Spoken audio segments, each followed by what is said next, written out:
Централен дневник на регионалната К1. Добро вечер. Настаните кои го одбележаа денот ги донесуваме веднаш по најавите. Останете со нас. Анкетираните Велешани се против Македонија да биде една изборна единица. Во 2008 година во Лозово се родиле 15 бебиња, 6 години подоцна дури 35. Лозово е општина за пример во борбата со белата чума. Засилена полициска контрола на граничните премини, се лимитира влезот на илегалните мигранти во земјата.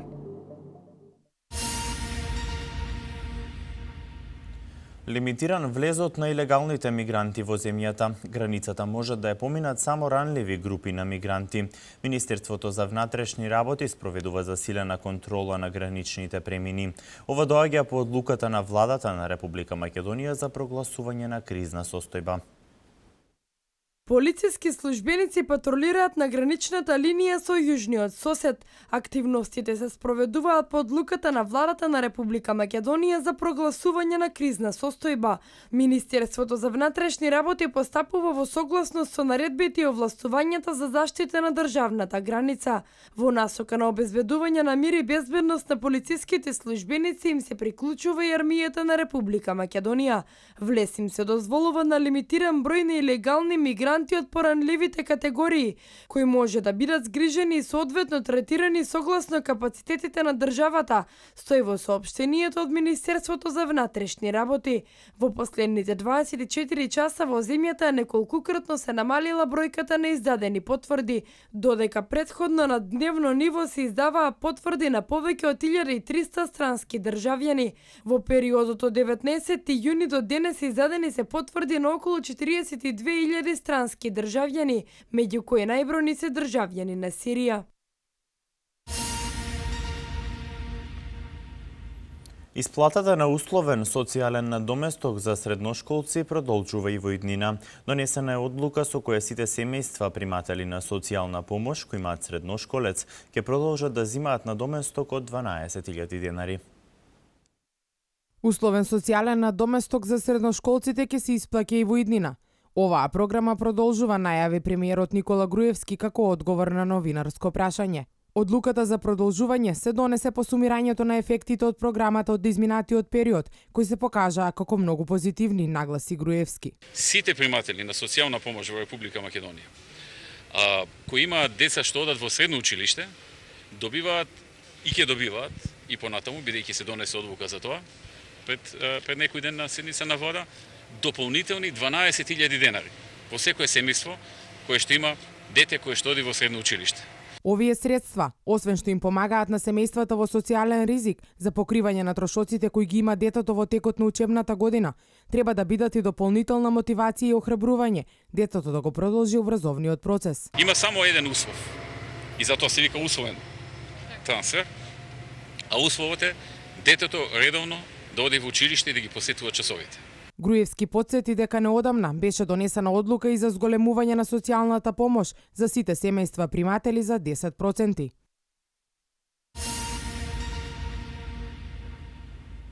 Во 2008 година во Лозово се родиле 15 бебиња, 6 години подоцна дури 35. Лозово е општина за пример во борбата со белата чума. Колешката Дијана Иванова ја донесува сторијата за многодетното семејство Бојкови од Лозово. Семејството Бојкови од општина Лозово е пример за многудетно семејство. Бабата Нада вели, 6 внуци од двата одомени сина се незиното најголемо богатство. Очекува и најмалиот син да ги следи своите браќа. Многу е добро чувството да бидеш баба на 6 внучиња. Прекрасно е. Ти трчат по соба, внуката ми спие со мене. Најголемото дете на Аци и Кристина има 9, а најмалото 6 години. Да се биде родител на 3 деца не е тешко, вела тие. Не ја отфрлаат можноста за зголемување на семејството. Не откажуваме никогаш. Да, керката сака сестричка, двајцата браќа, они се машки и си играт, а керкичката она сака сестричка уште една. Нека чуват, тоа е богатството, децата се богатството на родителот. Во борбата со белата чума општина Лозово е за пример. Владината мерка за зголемување на наталитетот си го стори своето, вели градоначалникот Цветков. За трето дете се добива некаде околу 16.500 евра за 10 години и има многу, значи, вакви бракови каде што трето дете се раѓа. Тоа е добро, значи, за општината и општината мислам дека е меѓу првите кои што има со зголемување на наталитетот. Значи, ако во 2008 година имало 15 деца родено, сега веќе имаме 35 деца, значи, родено. Според Цветков, зголемениот број на склучени бракови се добра основа наталитетот во општина Лозово и понатаму да расте. Последните 3-4 години, значи, имаме склучени бракови. Претежно, значи, се со албанки, некаде околу 20 брака. Имаме склучено, од тие 20 брака има 19 деца родено, значи. Тоа е, значи, prosječno земено 2008 една цела година, значи, од родени деца. Подмладувањето на општина Лозово ја наметнува потребата за изградба на спортски објекти. Градоначалникот Цветков открива, до крајот на оваа година ќе започне изградбата на спортска сала.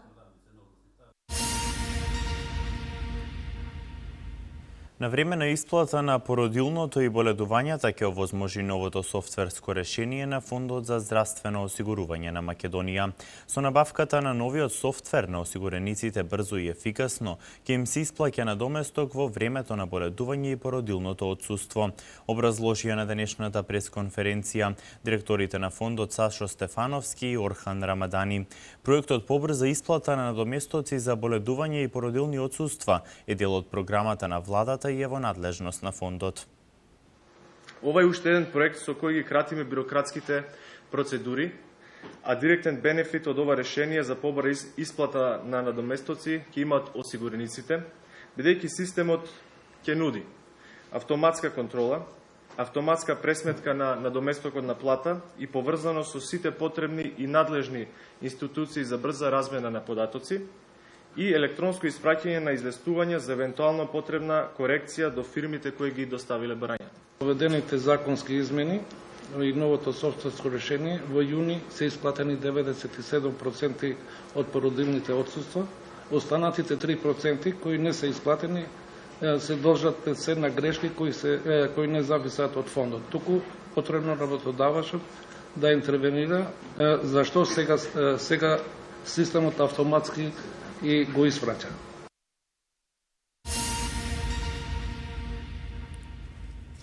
Идејата на СДСМ за Македонија како една изборна единица е неприфатлива за анкетираните велешани. Тие прашуваат зошто да се менува нешто што добро функционира.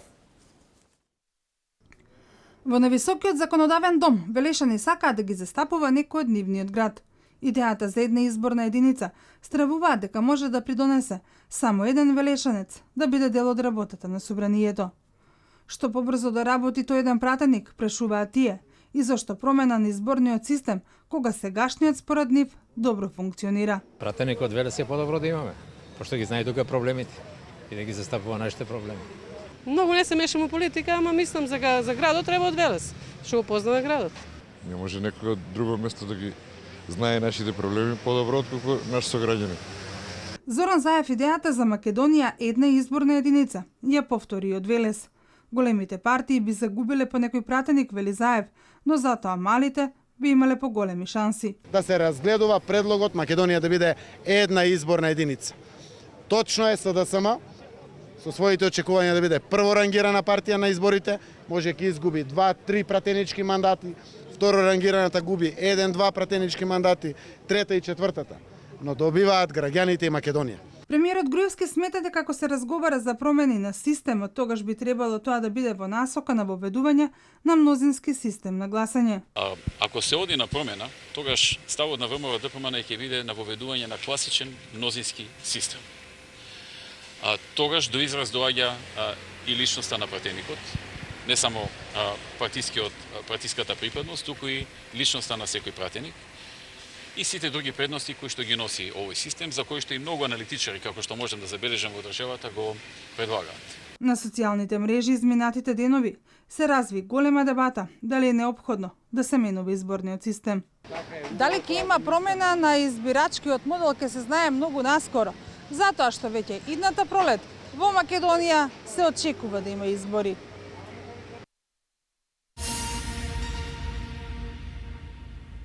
Политичките партии со спротивни мислења околу учеството на диаспората на престојните предвремени парламентарни избори. Потребата од учество во изборниот процес не се оспорува. Она што е различно е дали да останат како и досега трите изборни единици. Тука клучно е диаспората да продолжи да има барем, најмалку, барем по еден пратеник од трите изборни единици на диаспората. Значи не е поентата само тие да гласаат и нивните гласови да се загубат некаде низ системот, односно не да се загубат, можеби погрешно ќе бидам сватам, да се разлеат во многуте гласови во Македонија и тие да немаат свој пратеник. Туку тие да имаат свој пратеник, пратеник од континентот Америка, пратеник од континентот Европа и пратеник од континентот Австралија. Така што не е само прашањето дали ќе го задржат правото на глас, туку дали ќе имаат свој пратеник преку кој што ќе ги искажуваат своите ставови, своите предвози, своите проблеми, своите идеи. Тоа не сме да им се одземе. И ВМРО ДПМН ќе го застапува тој став и понатаму и ќе се бориме тоа да остане. На пратениците кои што ги делегира диаспората преку политичките партии во Македонија е скратување на врските со диаспората, е нивно отфрвање, е паќање во сигнал кон диаспората, која што многу и помага на Македонија во секој поглед. И на граѓаните кои што се нивни блиски, и на државата секогаш каде што може да го направи тоа. Значи, тоа би било еден вид манипулација. Еве ви гласите, но немате ваш пратеник. Не, тоа не е во ред.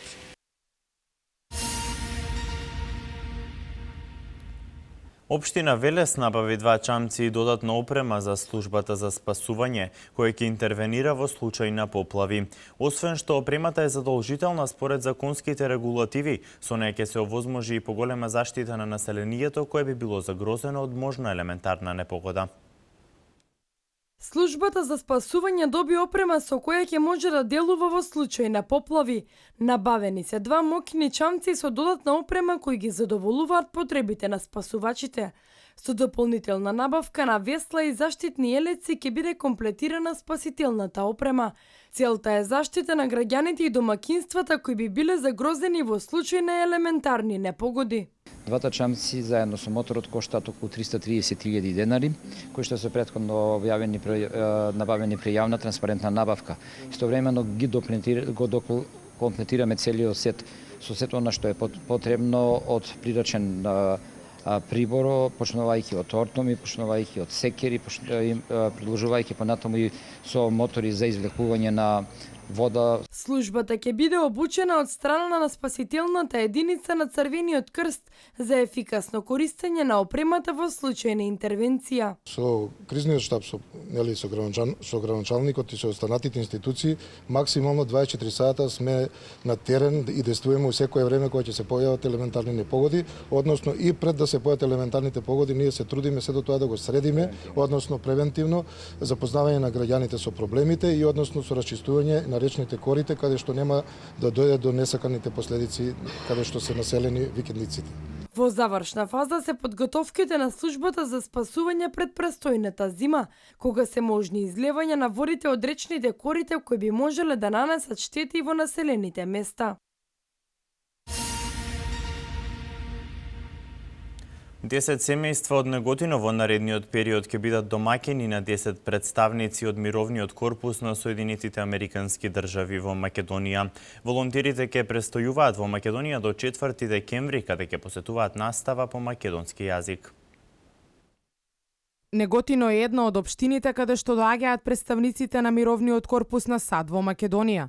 Нивното континуирано присуство во нашата држава е доказ дека македонскиот и американскиот народ имаат одлична соработка на повеќе полиња, наведе амбасадорот на САД во Македонија Джес Бејли во последното интервју за јавниот сервис. Во моментов во Неготино живеат и престојуваат неколку представници на мировниот корпус, а тоа ќе продолжи и во наредниот период. 10 семејства од Неготино беа избрани од мировниците за семејства домакини. На огласот кој го распиша општина Неготино се пријавија повеќе кандидати, а по извршената посета и средбата со заинтересираните, 10 од мировниците избраа неготински семејства кои ќе бидат нивни домакини од средината на наредниот месец.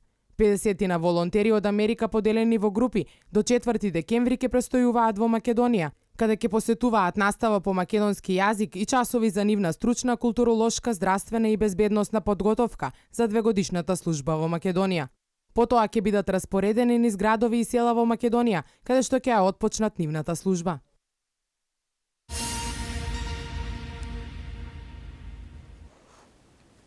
Со 62 гласа за и 7 против, собранието го донесе ребалансот на буџетот за 2015. Откупот во земјоделството во вториот квартал од годинава се зголемил за 3,7% во однос на истиот период лани. Вестите од Македонија. 62 пратеници гласаа за, а 7 против, во донесувањето на измените и дополнувањата на буџетот за 2015. Вице-премиерот и министер за финансии Зоран Ставревски образложи дека остварувањата на буџетот за 2015 година во првите 7 месеци биле подобри од очекувањата, а прибраните приходи биле повисоки од планираните. Како што нагласи, со предложениот ребаланс на буџетот, истите ќе се преточат на расходната страна за политики, мерки, активности и проекти кои беа најавени. Потенцира дека реализацијата на буџетот на расходната страна се одвивал согласно предвиденото и од вкупните приходи биле подобри од очекувањата и подобри од минатата година. Во првите 7 месеци од годинава остваривме вкупно 92 милиарди и 579 милиони денари приходи во буџетот, што е за 11 милиарди и 160 милиони денари или за 13,7% повеќе во однос на истиот период од минатата година, изјави Ставревски. Тој појасни дека кај даночните приходи има намалување на данокот на додадена вредност, но оти тоа е компензирано со повисоките приходи од данокот на добивка и акцизите.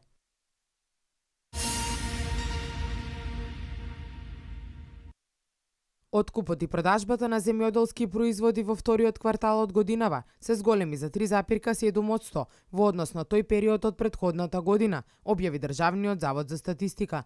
Кај откупот на земјоделски производи од индивидуалните производители е забележано зголемување за 25,9%, а кај продажбата на земјоделски производи од сопствено производство е забележано намалување за 17,3%. Зголемување на откупот и продажбата на земјоделски производи е забележано кај житата, градинарските и фуражните растенија, овошјето и рибата, а намалување е забележано кај индустриските растенија, алкохолните пијалаци, добитокот, живината и јајцата, млекото и млечните производи. Месечната дистрибуција на вредноста на откупот и продажбата на земјоделски производи покажува пораст во април и во јуни, додека во мај е забележано опаѓање.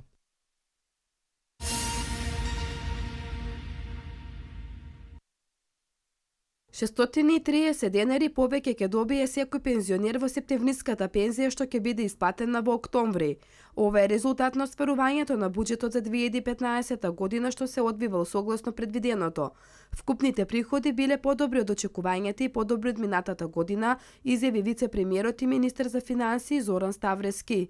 Тој исто така истакна дека досега редовно се исплаќале плати, стоки и услуги, пензии и субвенции и се реализирале сите мерки за зголемување на социјалната помош. Со ребалансот се предвидува редовна исплата на зголемената социјална помош за 10%, дополнителни средства за исплата на помош за сите ранливи категории, како и зголемување на стипендиите. Мигрантската криза ќе биде тема на Европскиот состанок што во октомври ќе се одржи во Париз. Месец јули беше најтоплиот месец досега на целата планета. Мигрантската криза ќе биде поставена на маса на состанокот на евроминистрите за внатрешни и за надворешни работи, што кон средината на октомври ќе се одржи во Париз. Германската канцеларка Ангела Меркел и францускиот председател Франсоа Оланд, како што најавија, претходно ќе одржат состанок во Берлин, на кој ќе дискутираат за начинот на кој Европската унија може да ја забрза помошта во врска со бегалската криза. Берлин и Париз се согласуваат дека Европа мора да преземе брзи чекори и подобра соработка со цел да одговори на проблемот со напливот мигранти, чиј број секојдневно се зголемува. Германскиот министер за внатрешни работи Томас де Мезиер смета дека Европската комисија треба да изврши поголем притисок врз земјите надвор од Унијата, да ги земат назад бегалците чии барања за азил нема да им бидат прифатени. Оценката на Меркел е дека е крајно разочарувачки што Германија е принудена да прифати огромен број бегалци кои бараат азил. Оваа година во Германија имало рекорден број баратели на азил, дури 800.000.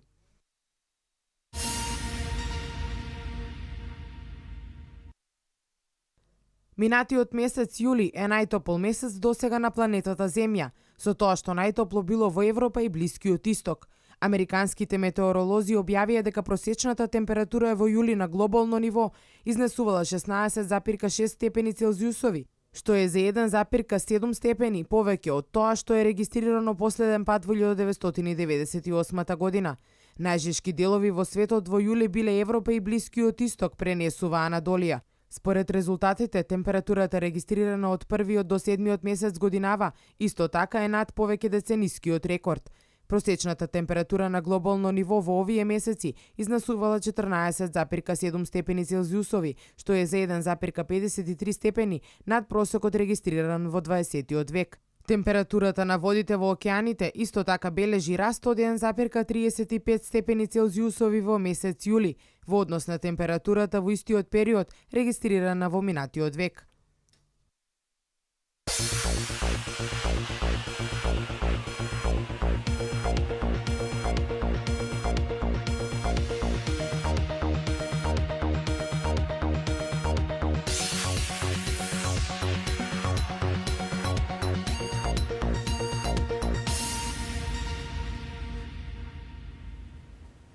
Единствениот македонски представник во Евронастапите синоќа со играч помалку одигра нерешено против Рубин Казањ. Друловик го објави списокот на фудбалери за престојните надпревари со Луксембург и Шпанија. Домашен спорт. Синоќа беа одиграни 22 плейоф средби за пласно во групната фаза од Лигата на Европа. Најинтересен за нас е дуелот на единствениот македонски представник во Евронастапите Работнички, кој против тимот на Рубин Казањ одигра нерешено со резултат 1:1. Во динамичен дуел со многу шанси за гол и со еден црвен картон за играчот од средниот ред на романтичарите Петровик во 54-та минута. Сепак тие успеа да се изборат за нерешен резултат. Гостите дојдоа во водство преку Кара Денис во 69-та, кога од близина на петерецот со глава тој ја затресе мрежата на Работнички. Тие по примениот гол продолжија да играат напаѓачки и да создаваат шанси и во 85-та минута по еден корнер од десната страна со голот на Ристевски го израмнија резултатот. Нерешениот исход на надпреварот остава реални шанси Работнички на гостински терен во Русија да се бори за историско место во групната фаза од Лигата на Европа. Во останатите средби, како позначени резултати ќе ги издвоиме пресвртите на Борусија Дортмунд во Норвешка, односно на Жилина на домашен терен против екипата на Атлети Билбао, како и нерешениот исход на надпреварот Саутемптон со Мидтјланд. Реванш надпреварите од Лигата на Европа се играат следниот четврток.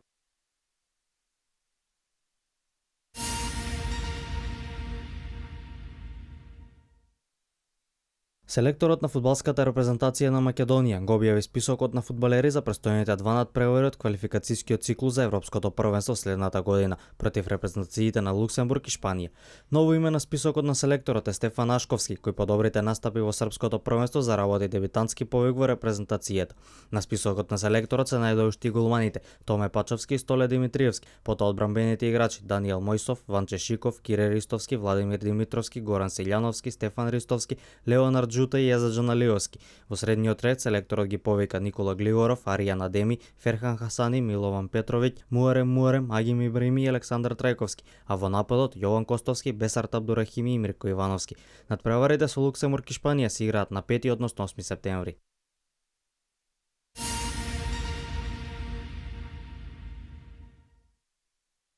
Членот на плевачкиот клуб Бета, Андреј Стојановски на светското првенство за глуви што се одржува во Тексас од 17 до 22 август, го освои петото место во финалната трка на 400 метри. На овој успех му претходеше настапот во финалето во дисциплината 400 метри мешано, каде што Стојановски го освои седмото место. На светското првенство за глуви лица учество земаат спортисти од 23 држави. Лани на Европското првенство за глуви го освои четвртото место, како и на Олимпијадата за глуви лица во Софија во 2013-та. Во 2013 година Стојановски доби награди од Агенцијата за млади и спорт како најдобар спортист на Македонија за лица со инвалидитет.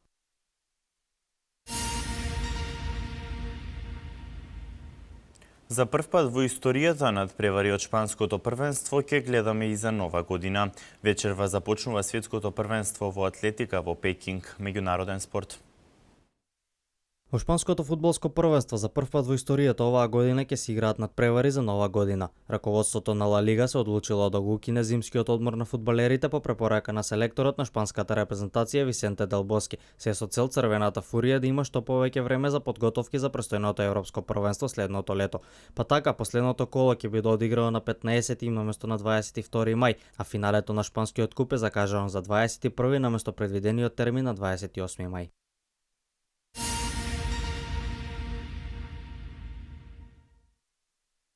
Од вечера па се до 30 август ќе се одржува светското првенство во атлетика на кое домаќин ќе биде градот Пекинг. Ова првенство ќе биде најбогатото досега во историјата според наградниот фонд. Организаторите заедно со Светската атлетска федерација ќе издвојат $7,2 милиони за таа намена.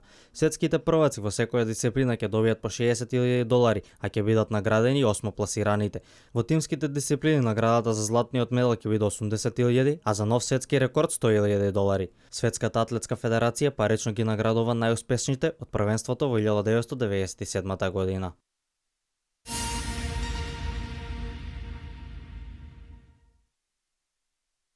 Селекторот на шпанската кошаркарска репрезентација Серджо Скариоло го објави конечниот список на играчи за престојното европско првенство. Тој мораше да се откаже од услугите на неколку првотимци од последното светско првенство кои беа и носители на играта. За Црвената фурија на овој Евробаскет нема да настапат Марк Гасол, Рики Рубио, Хозе Калдерон, Сержи Бака како и Хуан Карлос Наваро.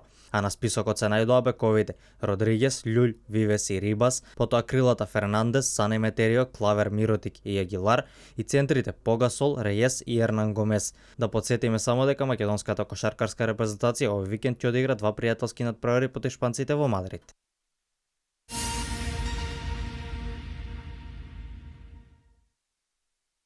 Шпанскиот интернационалец, 28-годишниот Педро Родригес подпиша договор со актуелниот англиски шампион. Челси за услугите на Петро исплати на Барселона €28 милиони. Тој за Барселона одигра 204 надпревари и постигна 58 голови, а со тимот од Каталонија освои 5 титули во шпанското првенство и 3 пехари во Лигата на шампионите. Најголемата причина за неговото заминување во Челси беше намалената минутажа на теренот.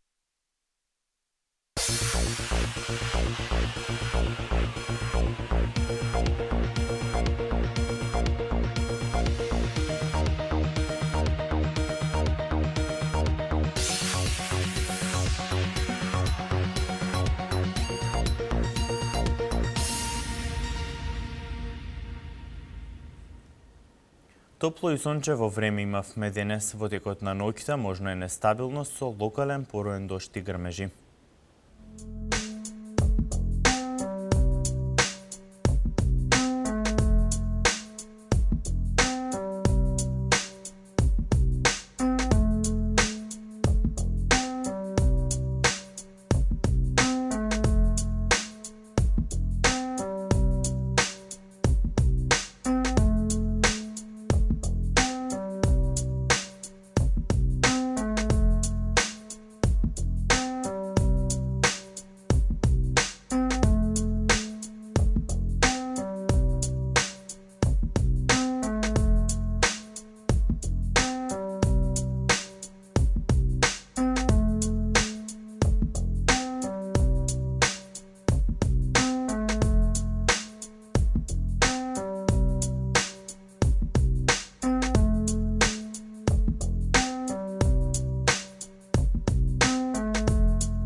Ви благодарам на вниманието. Останете и понатаму со нашата програма. Пријатно.